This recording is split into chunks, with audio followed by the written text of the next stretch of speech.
Bonjour à tous, c'est Mathieu, j'espère que vous allez tous très bien. Et aujourd'hui, petite vidéo particulière parce que je voudrais vous reparler de quelque chose dont j'ai déjà parlé plus tôt.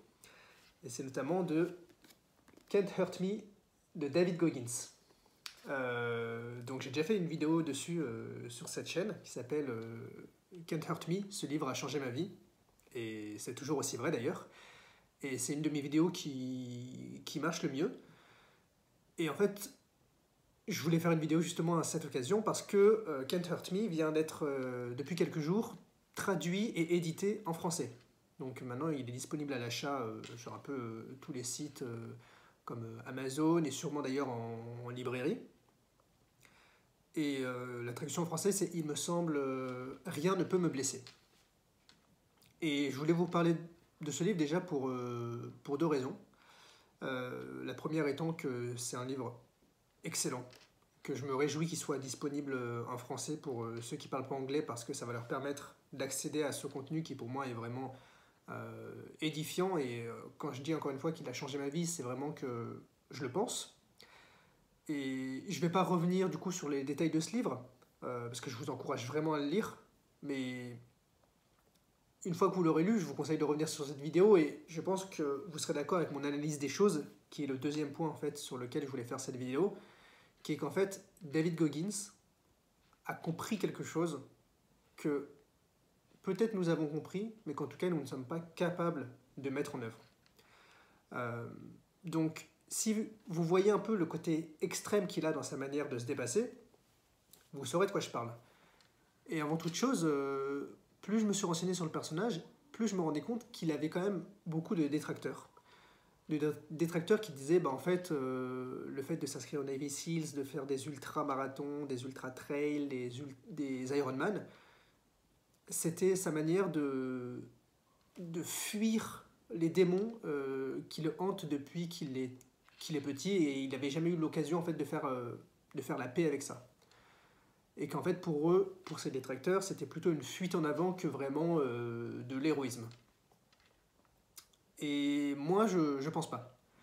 Je pense pas parce que l'énergie négative, on peut se baser dessus un certain temps, mais on ne tient pas 40 ans à se dépasser complètement juste parce qu'on a eu une enfance merdique. On ne peut pas puiser toute notre énergie dans de l'énergie négative. Il faut également puiser son énergie dans l'énergie positive. L'énergie positive, c'est le soutien que vous allez avoir de votre famille, de vos amis, etc. Mais il est vrai que ce soutien, vous n'allez pas forcément toujours l'avoir. Que ce soit déjà de vos amis, de votre famille, mais aussi de vous-même.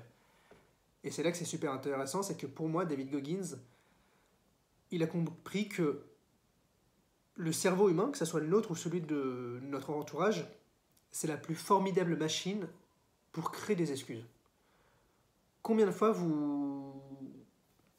prenons un exemple, vous êtes chez vous un soir, vous entendez un bruit un peu curieux qui devrait vous inquiéter, mais bon, vous n'avez pas forcément envie de sortir, vérifier, voir si une personne est en danger ou quoi que ce soit.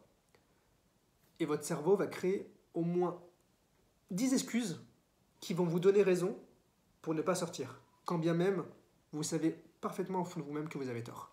Et ça, c'est pareil pour tous vos problèmes, pour tout ce que vous rencontrerez dans la vie. Dès que vous aurez un truc que vous n'aurez pas envie de faire, consciemment, votre cerveau va vous aider, il va vous créer des excuses. Et ça, c'est le plus gros piège de l'homme avec un grand H. C'est votre cerveau. Et pareil, lorsque votre entourage ne va pas avoir envie que vous fassiez quelque chose, ils vont créer des excuses, ils vont créer des arguments pour vous convaincre de ne pas le faire. Et David Goggins, il a mis le doigt là-dessus. Je ne pense pas qu'il l'ait fait consciemment, je ne pense pas qu'il l'ait théorisé, je ne pense pas qu'il s'est dit vraiment consciemment le cerveau est un piège. Mais en fait, tout simplement, il s'en est rendu compte par lui-même. C'est-à-dire que lorsqu'il essayait de s'inscrire au Navy Seals, il se rendait compte que tout le monde lui disait tu vas jamais y arriver, mais surtout que lui-même se disait tu vas jamais y arriver, ça sert à rien, tu perds ton temps, reste assis chez toi, prends un bon bol de chocolat chaud, des milkshakes, tout ce que tu veux. Et il s'est rendu compte que son cerveau, en lui faisant ses excuses, ça lui apportait que du mal. Et c'est ça qui faisait que tous les jours, il était capable de se lever, même quand il n'avait pas du tout envie, d'aller courir, d'aller nager, d'aller faire du vélo. Et ça, c'est incroyable parce qu'une fois qu'on comprend ça, une fois qu'on comprend un peu que notre cerveau va jouer contre nous, alors on est aussi très fort dans la mesure où on a toujours cet esprit de contradiction. Et généralement, l'homme, avec un grand H, est animé par la contradiction. On a toujours envie de prouver tort aux autres. Et ça se voit quand on débat, par exemple, où on a toujours envie d'avoir raison, c'est dans notre nature. Et bien pareil, quand on va se lancer dans un projet, on va toujours envie de prouver qu'on est capable de le faire. Et donc, une fois que vous allez percevoir cela, lorsque vous allez avoir envie de courir et que votre cerveau va vous dire là j'ai vraiment pas envie, il pleut un peu ou il fait froid et est-ce que tu penses qu'on serait pas mieux devant la télé, c'est juste un soir, enfin voilà, 1 million d'excuses, comme je disais. Et quand bien même vous essaierez de vous battre un peu contre ces excuses, votre cerveau va vous dire oui mais regarde, ce soir-là c'est particulier parce que hier tu as déjà couru, donc peut-être que tu vas avoir des courbatures, puis demain tu as une grosse journée au boulot.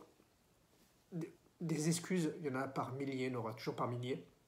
Mais une fois que vous aurez compris que tout ça, c'est jamais une exception, qu'il n'y a jamais d'exception, que la discipline, c'est quelque chose à respecter, peu importe ce qui se passe avant ou après, alors vous allez comprendre que votre cerveau joue contre vous et votre esprit de contradiction va se mettre en marche et vous allez vouloir lui donner tort. Et grosso modo, ce qui va se passer, c'est que vous allez lui dire à votre cerveau, vous allez lui dire t'as pas envie que j'aille courir? Bah j'y vais quand même. Et en fait, peu à peu, c'est quelque chose que vous allez intérioriser et c'est quelque chose tout simplement qui va faire que vous allez vous démarquer de la plupart des gens. Et je sais que c'est quelque chose aussi qui anime un peu ses détracteurs, c'est le fait de mettre en avant le fait qu'il lui essaye de se démarquer de la plupart des gens et certains vont rétorquer que c'est pas forcément la finalité de la vie. Mais en fait, pour certains, c'en est une. Et je vois pas ce qu'il y a forcément de malsain à cela. De vouloir s'élever, de vouloir, entre guillemets, gagner du pouvoir et du respect.